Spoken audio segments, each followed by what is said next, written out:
Lisa was trying to give thanks to everybody. She really deserves a lot of thanks.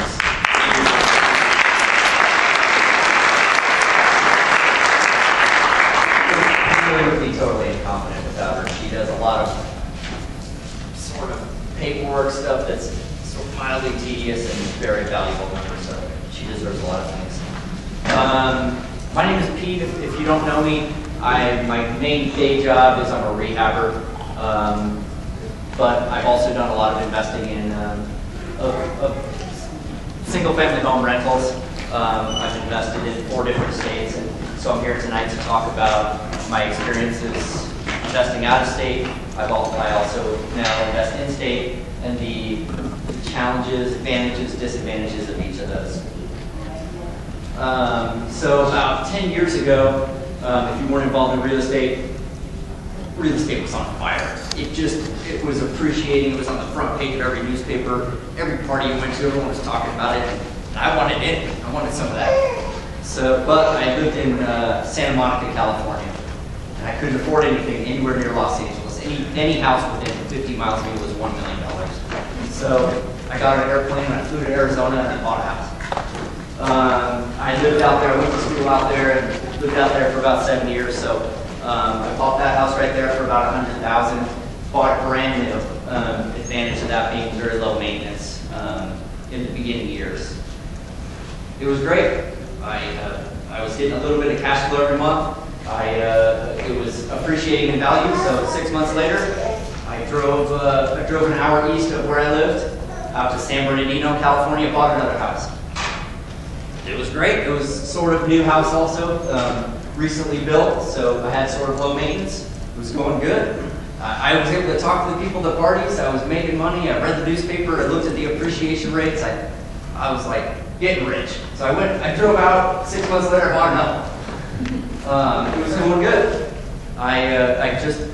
Things were progressing for me. Money was growing on trees.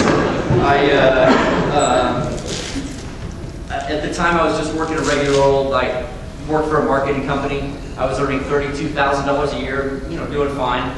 But each of those 3 houses over the course of just about 3 years nearly doubled in value. I was making over $100,000 a year in the appreciation of each of those houses.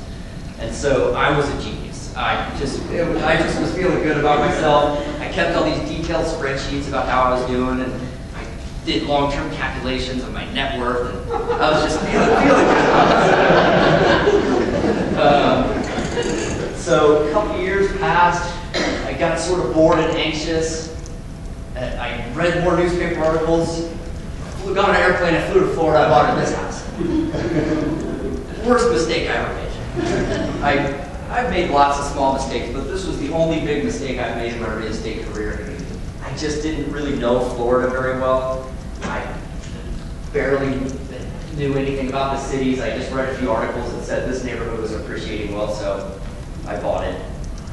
Seemed like one day after I went to the title company and closed, nationally real estate prices just plummeted, just like that.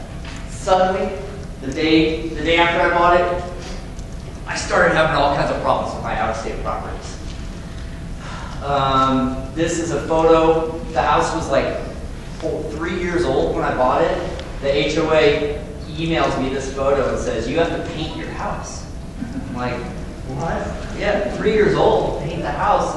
This is not a great photo, but they threaten all kinds of fines, and they're going to foreclose on me if I don't paint it, so I paint the house. And then Arizona, HOA mails me a letter that says, "You need to pull your weeds." They mailed me this violation notice. So I quickly threw that letter in the garbage. 1 month later, I get another letter. They fined me $100 for not pulling the weeds. And so then I had to hire a gardener to go and pull the weeds because the tenant wasn't pulling them, and it was a mess. And suddenly it was just like, this is not that great. This is not that funny. So those are just 2 examples of lots of small problems I was having. Many other small problems, but in California, I had a big problem. my tenant wasn't paying the rent. So by this time I had moved to Utah. And so like I had to serve my tenant a 3-day notice like 20 times over the course of a 3-year period. I wasn't living in California, so I had to pay a server $50 every time I wanted to serve that notice. So every time he didn't pay the rent, not only did I get the rent, I had to pay another $50 to try to collect on the rent. And then that tenant finally moved out, and he sued me for not returning the full security deposit. So he sued me for $500. So I had he sued me in small claims court. I could go defend myself because I was very honest on the security deposit. He owed me $500, but the plane ticket alone would have cost me $250 to go out there, let alone where am I going to sleep and rent a car and all this stuff. So another $500 gone. It's just suddenly, the challenges of owning out of state was not that great. There's my money just flying away. So I sort of just went back to my job. I'm earning $33,000 a year now. And just thought I'd lay low for a while. Each of those houses were plummeting in value every week, or every year. So I moved to Utah. This house is the best investment I ever made. I kind of got back to the basics. I was able to purchase this house subject to the existing finance. Nice basic house in West Valley. I like the house, real decent neighborhood. I plan on owning it for a long time, $550 a month, positive cash. Rented it to one of my workers. I did. This thing is great. I just love it. I paid $1,000 for this house, and I make $550 a month positive cash flow. I paid full price for what it was worth, but subject to, doesn't appear on my credit report, I love this house. Can't get enough of it. I'm feeling good again. I'm not getting rich. My net worth isn't booming, but I'm just feeling good. Like, okay, previously when I was looking at houses, I focused a little too much on long-term appreciation. Now, I still believe that to be important, but I neglected to really focus on cash flow. I believe in long-term appreciation being super important, but cash flow is crucial. If you don't have cash flow, when things go bad, man, it hurts. It hurts. So feeling good again. Just getting back to the basics. I'm not getting rich, but just slowly things are going well. I recently bought another house in Kearns. Just it's perfect. People moved in, and things are going well. Now, don't get me wrong. I have small problems with my rentals here in Utah also, but they're just so much more manageable when I'm here locally. Within the past year, I've had a hot water heater go out in both Utah and out of state. When out in Utah, I drove to Home Depot, bought a hot water heater, hired my handyman, I paid him $180, installed it, and it was done. It was easy. But when the hot water heater goes out of state, I have to either just call a plumber or rely on a property manager to hire somebody, and it cost me $1,100 to replace the hot water heater. Almost double the cost for the exact same thing. I'm gonna make a very bold, very cocky statement. I am the greatest property manager ever to walk the face of the earth. When it comes to my properties. If property managers charge approximately 10% for a single family home, so if the rent's $1,000, that guy's making $100 a month. I guarantee you I care a lot more than that guy about my house. I will do whatever it takes to fill a vacancy. I'll drive out there at 10 o'clock at night. I'll mow the lawn. I do whatever it takes. That property manager just doesn't care nearly as much as me. When I was investing out of state, I was relying upon other people's advice and opinions and information, where now I rely on myself. Some people have been very valuable to me, helped me get started. Randall especially has really been good to me. And I realized when I was relying on other people, like previously when I was buying out of state, I was really relying on the real estate agent for information. But that real estate agent is just a salesman, and he's incentivized when I buy. He doesn't care as much as me about my family and my bottom line and my net worth. So I just learned to rely on myself. And when I'm investing locally, I can get my hands on it. I can deal with it personally. It's just such a, I just am so much more comfortable when I'm here. I can drive out to the house and solve problems. So I'm feeling good again. I just really believe in investing locally, especially right now. I really believe right now is a sweet spot to invest in Utah. If you look at that chart right there, that shows the appreciation rate for the state of Utah for the past 55 years. 4 years in a row, prices have gone down. That means houses are on sale. They're cheap. Now is a great time to buy because prices are low.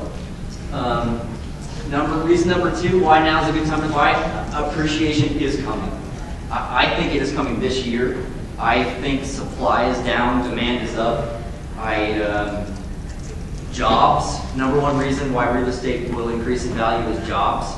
Utah's unemployment rate is 5.8%. We have the fourth highest growth rate in the United States. Utah's demographics are very appealing to real estate growth.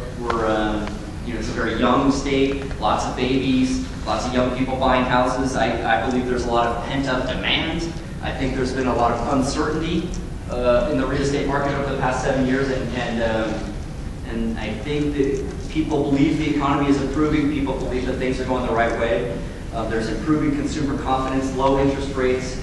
There's just a lot of reasons why I believe appreciation is coming this year. So rents are going up. Another great reason to buy now. USA Today last month printed this article. Apartments rents are going up. 3 reasons they provided: job growth, declining home ownership. The less people who own homes means the more people are going to be renting homes.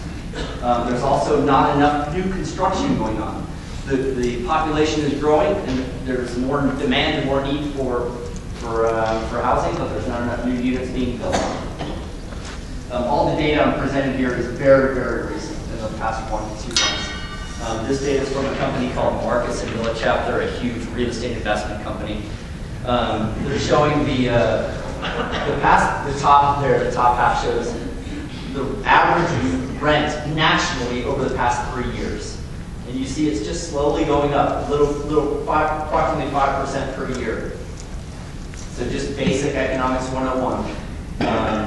As supply goes, a decrease in supply will cause prices to go up.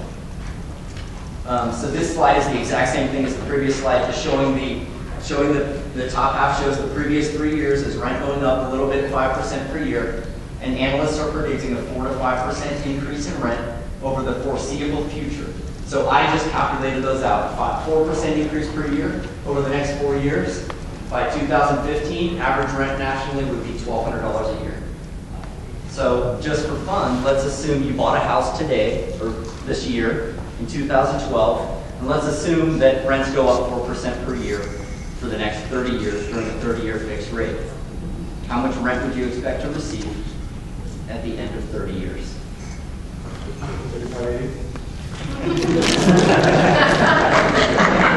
And per year? $42,000 a year. So at the end of 30 years, when your home was paid off, that's how much you'd be getting. How'd you like to have 10 of those paid off? How about 20? Would that help your retirement? And one more thing, if your asking price on your rent was $3,500 a month, and you were having a hard time finding a tenant, you couldn't find somebody, you think you could lower the rent just a little bit and try to find somebody to squeeze them in there? Probably. This next slide is a true fact. I read this in a magazine. Women prefer men who own their home.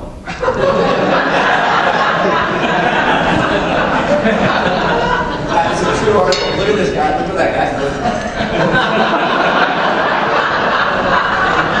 So that is a fact. It's a statistical fact. Women prefer men who own their home.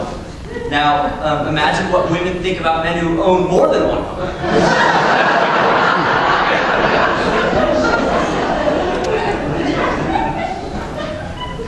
Last week, Warren Buffett was interviewed on CNN.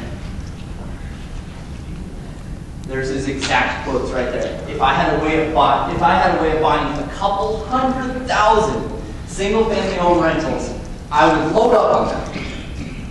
I love this second part. I think that's probably as attractive an investment as you can make right now. Warren Buffett's a pretty smart guy. You don't have to buy a couple 100,000 houses. Just buy a few, you will become very wealthy. I just am really passionate about this. I really think right now is a sweet time to buy. This is a basic, sort of boring slide about the comparison between a 15-year and a 30-year. If you can stomach a little bit higher payment, a 15-year loan is just getting paid off so much faster. I had a question, Pete. When you bought your seller financing house, you bought your sub-2 house? Yeah. How many years has the loan been in place? Oh, unfortunately only like a year and a half.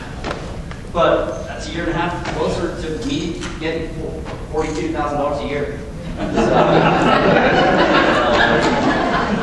So that's it. If there's any questions or anything.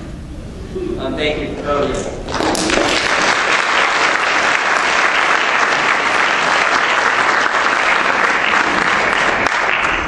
I want to say that you did a great job presenting. Thank you. Entertained the whole time.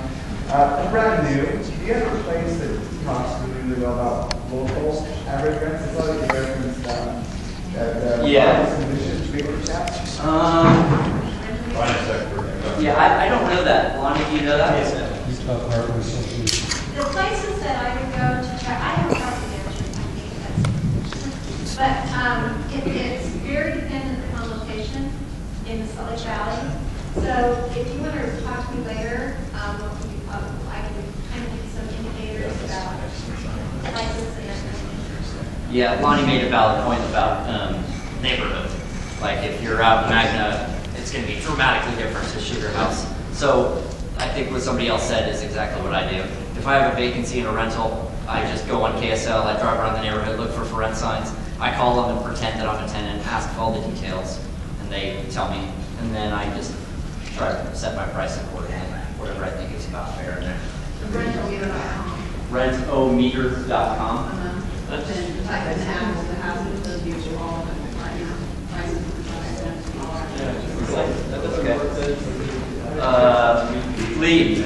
So if you were going to back up time again, sort of 2002, would you kind of gone down the same path and gone out of state and whatnot, or would you have said, I must own my capital here and wait? Because I'm with you because I live in Santa Monica too. Yeah. And I shed many tears, but at the same time, it's like as I look at some of the cap rates and dollars I can make out of state now, that siren song sings very loud. Going out and buying a house in your backyard, we looked at a 40-unit property there that was selling for $20,000 a unit. Yeah. That's sucker. You want to see true cash flow? Yeah. That's $46,000 a month net. Yeah, Lee is right. In general, the worse the neighborhood, the higher the cash flow. The better the neighborhood, the worse the cash flow. So that's a good question. Although I don't regret anything I did because I've learned it every single step of the way. Except for Florida, I really learned that. That was a mistake because I just didn't know. I was not familiar with that neighborhood. That's like HOAs that get to you. That's correct. HOAs are terrible. They hate me. They hate out-of-state investors. They're on your back the whole time. They want homeowners. I think I would still invest. I just would focus a little bit more. Make sure I had a good balance between a decent neighborhood and cash flow. My second California house, my third property, I had a negative cash flow, but I bought it because I thought house prices were just appreciating, going up. That was a delusion. House prices going numbers go up. You need to have a balance between cash flow and quality of house. So I think I would just make sure to have a balance between cash flow and neighborhood in the future. I think I need to cut it short here. One more question? Rachel? Do you have houses that you bought that are HOA locally, and are you having any issues with them as far as renters? My houses now don't have HOAs. I would probably try to avoid an HOA, but locally it wouldn't be as much of a problem because I could get out there and solve the problems. For the most part, I'd rather avoid an HOA just because they're a pain. They don't want me to hang a big for rent sign. They're just in my business. Just leave me alone. They don't provide value. No. It's not, there's no value in an HOA. Yeah. Just an extra expense. Yeah. One of the things I'd like to say about Pete here is, Pete gave a great presentation. I've known Pete for a few years, but Pete is very honest. Most of the investors I know that have made money long term in this business